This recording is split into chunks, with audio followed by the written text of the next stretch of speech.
For the moment, let's make two assumptions. One, that the language of communication between God and Moshe was Lashon HaKodesh.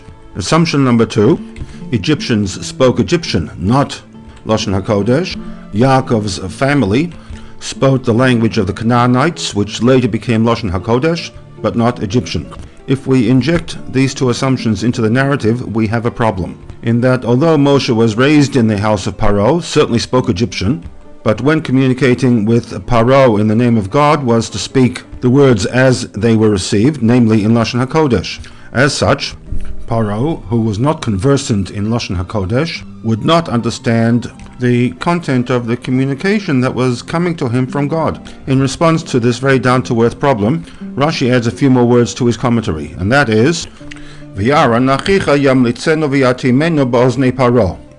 Aaron's role was to take the Lashon HaKodesh words that Pah'roh did not understand and repackage them so that Pah'roh would understand the communication that was being transmitted to him in the name of HaKodesh Baruch Hu. Firstly, Yam Litzenu. Pah'roh did not understand Lashon HaKodesh, and therefore a translation was required.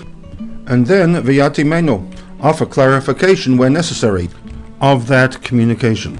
So therefore, the statement regarding Aaron's role is not, as noted earlier, a piece of non-relevant information, but rather a clear outgrowth and response to the statement that Moshe was required as a shaliach to convey the information kavi sheshamata mipi.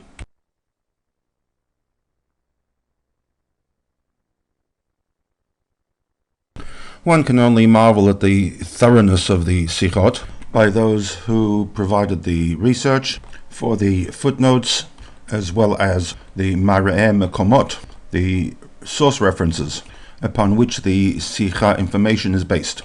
For example, in order to sustain the statement of Rashi that Aaron achicha yam litzenu, quite literally translated, the SICHAH based itself on two assumptions. Assumption number one is that God communicated in Lashon HaKodesh. The second assumption was that Pah'roh did not understand Lashon HaKodesh and therefore required a translator.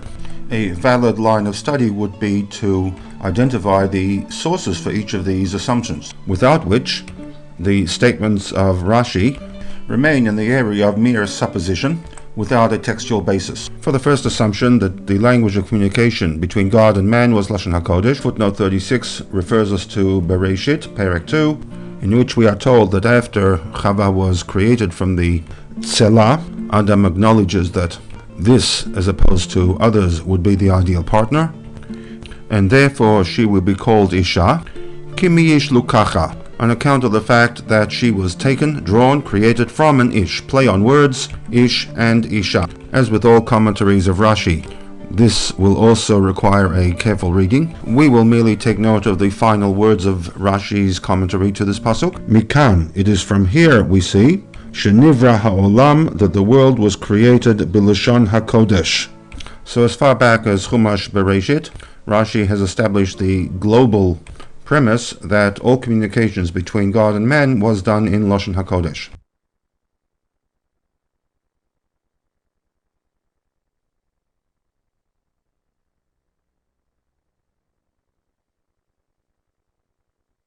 Assumption number two is that Pah'roh did not understand Lashon HaKodesh, and therefore there needed to be a translation of Moshe's communication with him. This is based upon a fascinating commentary by Rashi to Bereshit Perek Nun Pasuk Vav. The context of this pasuk is a request by Yosef to honor the solemn oath made to his father Yaakov that upon his death his body should be returned back to Eretz Canaan and buried in the Ma'arat HaMachpelah. Pharaoh's response is, Alei ukvoret avicha, by all means go bury your father, ka'asher hishbiyecha, as he made you swear under a solemn oath. It is the final two words of this pasuk, ka'asher hishbiyecha, that Rashi finds somewhat superfluous, and therefore utilizes the fill-in medrash from the Gemara in Sotah to explain the inclusion of these two words. While on the one hand Pharaoh is allowing Yosef to leave Egypt, he also is telling him that were it not for the fact that there was a solemn oath, he would not have acceded to Yosef's request. In the words of Rashi, V'im lo bishvil hashvuah, were it not for the oath, Lo hayiti manichecha, I really would not have allowed you to bury your father outside of Egypt. In other words, you can ukvoret avicha, but this is only because kasher hishbiyecha. Rashi then launches into a very strange challenge to his understanding of the pasuk, in which he asks the question as to why Pah'roh did not simply demand that Yosef's commitment to Yaakov, the solemn oath, be broken. And to which Rashi responds to his question, again borrowing from the Gemara in Sotah, that there was a fear that if Pah'roh could demand the breakage of a solemn oath, that if Pharaoh could morally justify that Yosef break a solemn oath, Yosef in turn could also justify his breaking of a solemn oath.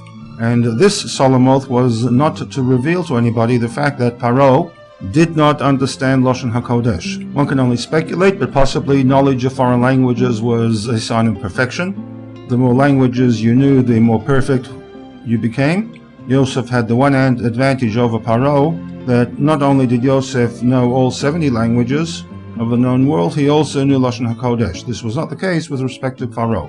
Pah'roh made Yosef swear a solemn oath that he would never reveal this information to the public at large. Yosef agreed. A win-win situation for all concerned. Pah'roh's concerned, though, if now he were to ask Yosef to break a solemn oath, Yosef would play a tit-for-tat situation and feel that he had the right to also break a solemn oath that he had made to Pah'roh. This is the basis that Rashi has for the statement that Pah'roh, in the days of Moshe, in Parshat Va'era, was not familiar with Lashon HaKodesh and therefore required Aaron to Yamlitzu, to translate from Lashon HaKodesh to Egyptian.